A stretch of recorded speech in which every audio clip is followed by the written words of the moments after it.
Hello again, and welcome back to Haywood Plains, or in this case, Haywood Cars. So, the 57 Thunderbird, I think we're going to make the pop top poppable, and I think we're going to do that pretty easily, actually. So what we're going to do is run 2 pieces of cold solder, just straight bars, right off of the front edge and extending out, about 1/8 of an inch beyond the front edge. And it's going to have a step that'll allow it to, the 2 lengths of solder to fit under the windshield bar just enough to capture. And then when we out at the rear, what we'll do is we'll drill 2 holes into the body and put 2 16th inch tall or maybe 1/8 inch tall posts of solder, and that'll work as a rear capture. So what will happen is we'll be able to push the top onto the windshield bar, the top bar, push that on, drop the back in behind the 2 posts, and then when you relax it, the posts will hold the capture at the front, and it should be enough to hold the rear of the pop top down. I think that's going to work. I'm pretty sure of it.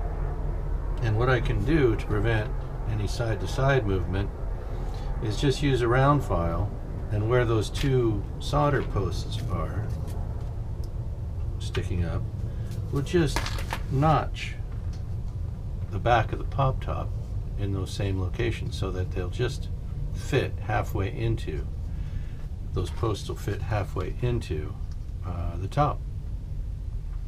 So wherever those 2 shorty posts are, and again, they're only going to stick up, they don't need to stick up very far, maybe a total of 1/8 inch high, and it'll be a flat cut.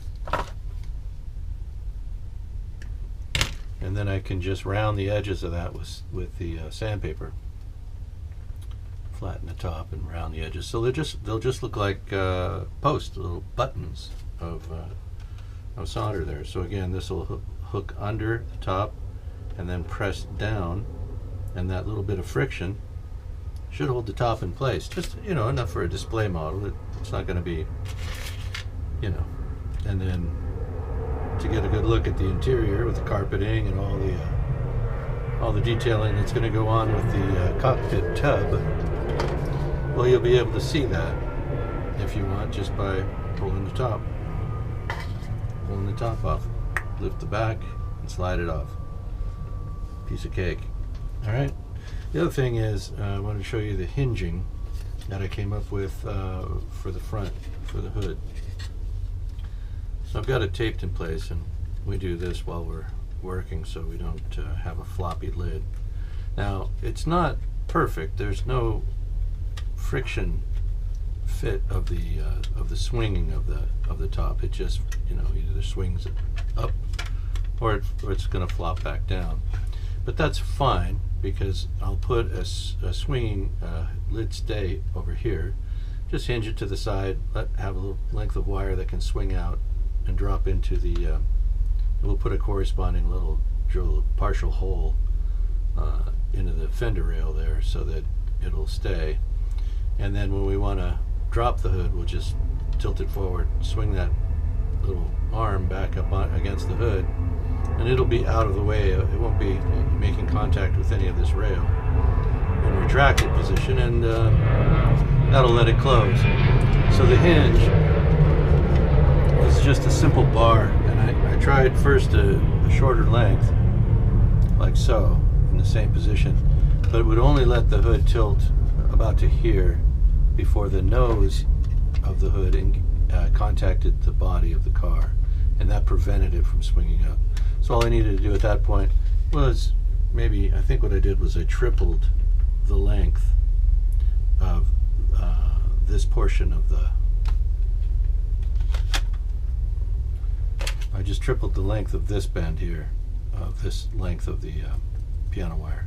So everything else is exactly the same, just this is about 3 times longer, or twice as long, let's say, from here. Now that extends longer. And what I thought I needed to do was capture the ends in such a way that the wire would spin against the hood, but that didn't end up needing to happen at all. I could actually glue these to the hood, and there was enough rotation here to get us the movement we needed to rotate the hood all the way forward to this point. So you see we got a pretty good angle. That's about accurate. The little bits of wood that I dropped in there were to just add stability, to keep that lid from racking too much. And I could add a little more material possibly and get this to more of a friction fit where it would stay up by itself. But I don't want to risk jamming things up or twisting the appearance of the hood in the closed position. Now, this hood does have a twist in it, and I worked at it to try and massage some of that out, and was sort of successful, but not 100%. But you can see it's a tolerable amount of reveal at this corner. And if we push this corner down, then we get a little bit more of a lift down there. So it's definitely twisted. I did try and work some of that out just with the cold. I didn't heat it or boil it or anything like that. I don't have much luck with that. I get a little too jumpy, so I get a little too aggressive on that. So we just did a little cold forming. Just kind of rolled it, against itself in those 2 directions, bend this and this corner down simultaneously, and that worked out some of it.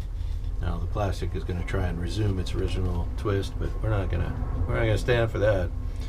All right, so with the hood hinged, the trunk lid hinged, the pop top functionality figured out, I can start working on the motor and build the kit according to the plan and just kind of do the flow. I could also, here at this point, I could throw some primer onto the body, onto the cockpit, the top,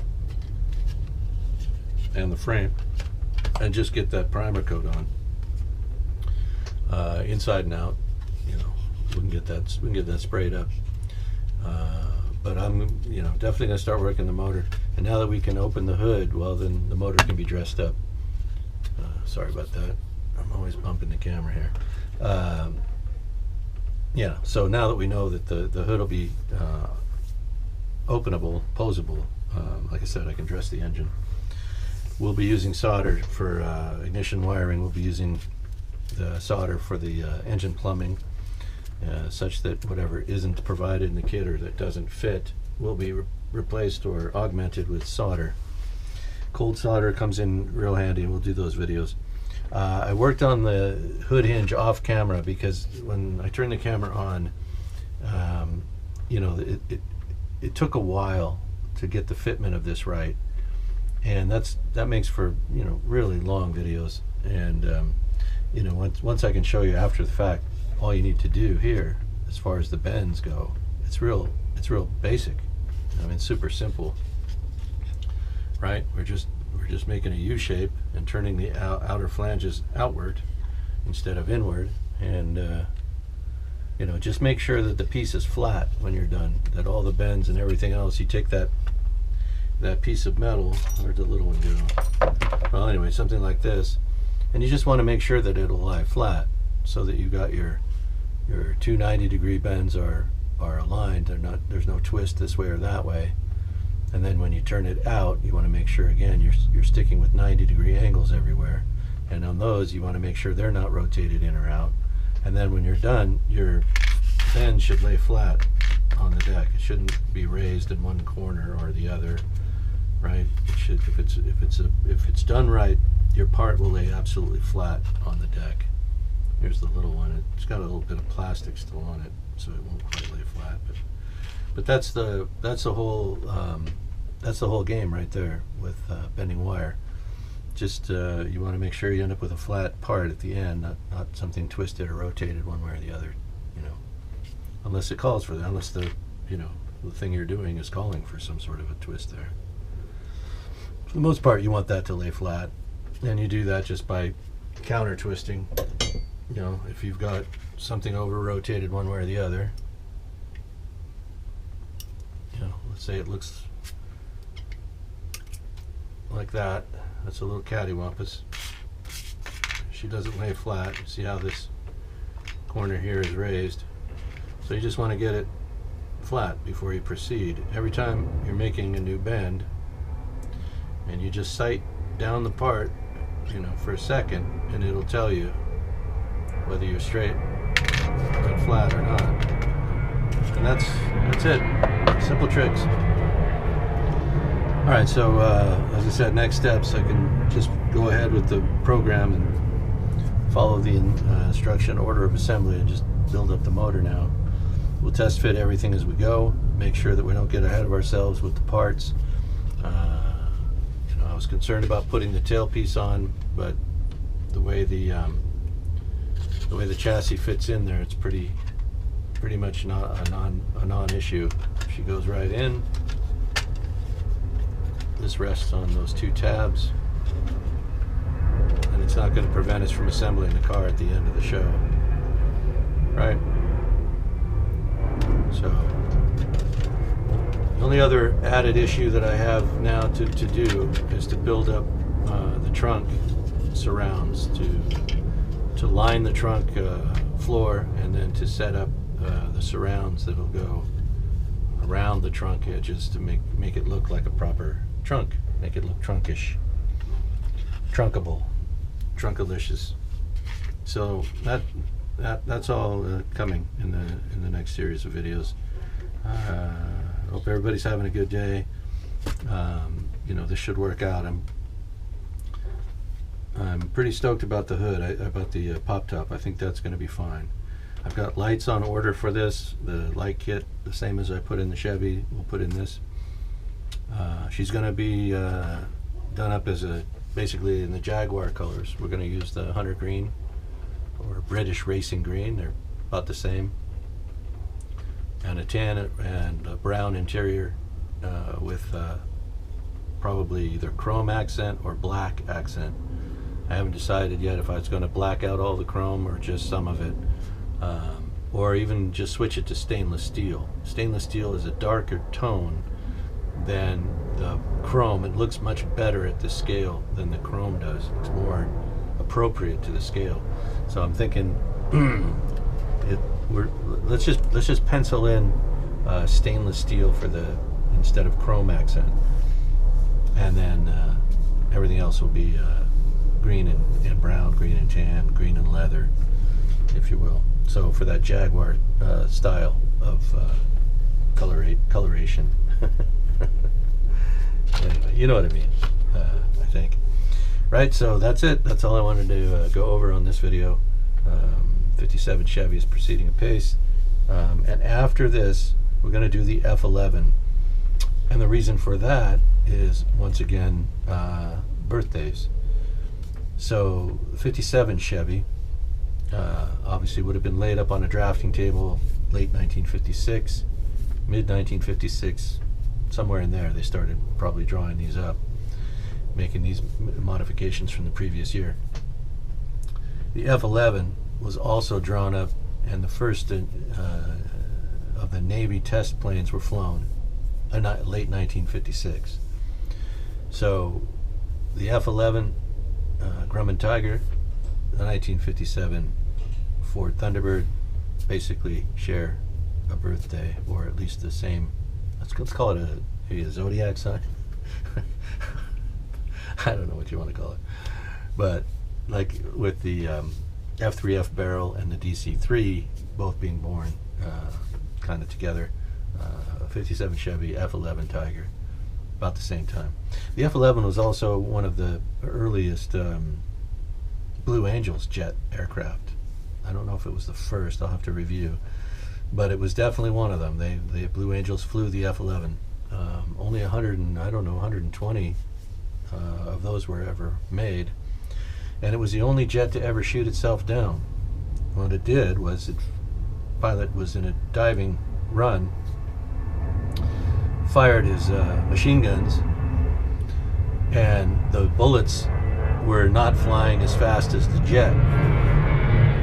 At least not by the time he got to them.